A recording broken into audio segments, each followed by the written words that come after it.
అధ్యక్ష, ఇది ఒక బాధాకరమైన దురదృష్టకరమైన సంఘటన.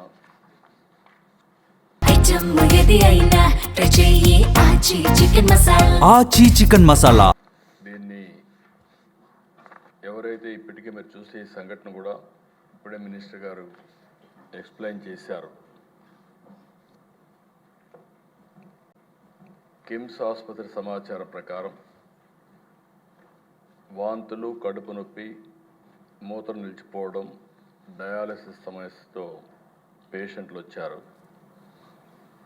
వీళ్ళందరూ కూడా లాలా చెరువు ప్రాంతంలోని చౌడేశ్వర్ నగర్, స్వరూప్ నగర్కి చెందినవారు.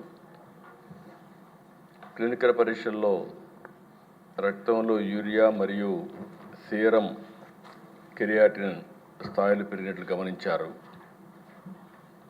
ఇమ్మీడియట్గా ఆ నమూనాలని తీసుకుని ఎక్కడి నుంచి వస్తుంది, సోర్స్ ఏంటి, అన్ని విధాలు కూడా ఎంక్వైరీ చేస్తున్నారు.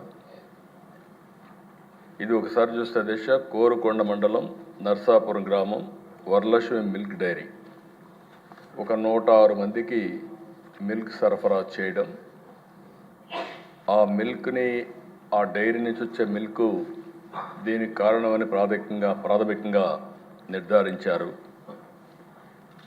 దీనివల్ల దేశ ఇప్పటికే 4 చనిపోయారు, 8 మంది హాస్పిటల్లో ఉన్నారు, ఇంకా 2 వెంటిలేటర్ పైన ఉన్నారు.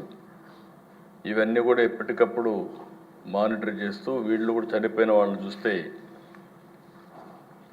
3 అయితే 70 years అబవ్ ఉన్నారు. కృష్ణవేణి 74, రాధాకృష్ణమూర్తి 76, శేషగిరిరావు 72, రమణి మాత్రం 58, 2 మహిళలు 2 పురుషులు ఉన్నారు. అయితే దిశ ఇవన్నీ చూసిన తర్వాత మొత్తం నమూనాలను కూడా తీసుకొని డిఫరెంట్ ల్యాబ్స్కి టెస్టింగ్ పంపించారు. ఎవరైతే దీనికి ప్రధాన కారణమైనటువంటి వ్యక్తి పోలీస్ డిపార్ట్మెంట్ కస్టడీలో కూడా తీసుకున్నారు. ఇన్వెస్టిగేషన్ ముమ్మరంగా జరుగుతూ ఉంది. ఈ నమూనాలు కూడా state food laboratory Hyderabad, state food laboratory Visakhapatnam, Vimta labs హైదరాబాద్కి నమూనాలు పంపించారు. కేసు కూడా ఎవరైతే మృతురాలు తాడి కృష్ణవేణి కుమారుడు సీతారామయ్య ఇచ్చారు, దాన్ని ఆధారంగా చేసుకుని 194 సెక్షన్ కింద, బిఎన్ఎస్ఎస్ కింద, సెక్షన్ 174 సిఆర్పిసి కింద కేసు కూడా బుక్ చేశారు. ఇతను ఎవరైతే ఆ డైరీ మెయింటైన్ చేస్తున్నాడో అద్దాల గణేశ్వరరావు, అతన్ని పోలీసులు తీసుకుని మొత్తం కూడా ఇన్వెస్టిగేషన్ చేస్తున్నారు. ఏదేమైనా దిశ అన్ని విధాలు కూడా 360 డిగ్రీ ఇప్పుడే మంత్రి గారు చెప్పినట్టు ఎంక్వైరీ చేస్తున్నాం. నేను ఒకటే విజ్ఞప్తి చేస్తున్నా, ప్రతి ఒక్కరికి ఉదాసీనత ఏమాత్రం పనికిరాదు. ఒకవేళ కావాలని చేసుంటే, ఏదైనా కక్కుర్తిపడి కలుషితం చేస్తుంటే మాత్రం చాలా సీరియస్గా ఉంటాం. ఒకవేళ ఏం జరిగిందో మొత్తం ఎస్టాబ్లిష్ చేసి దోషులపైన కఠినమైన చర్య తీసుకుంటాం. మళ్ళా ఒకసారి విజ్ఞప్తి చేస్తున్న, రాష్ట్రంలో ఉండే ప్రతి ఒక్కరు కూడా కల్తీ చేయడం కానీ, అడల్ట్రేషన్ రావడం కానీ, ప్రజలకు ఇబ్బంది కలిగే విధంగా ఎవ్వరు ప్రవర్తించినా ఈ ప్రభుత్వం ఉదాసీనంగా ఉండదు, చాలా కఠినంగా ఉంటాం.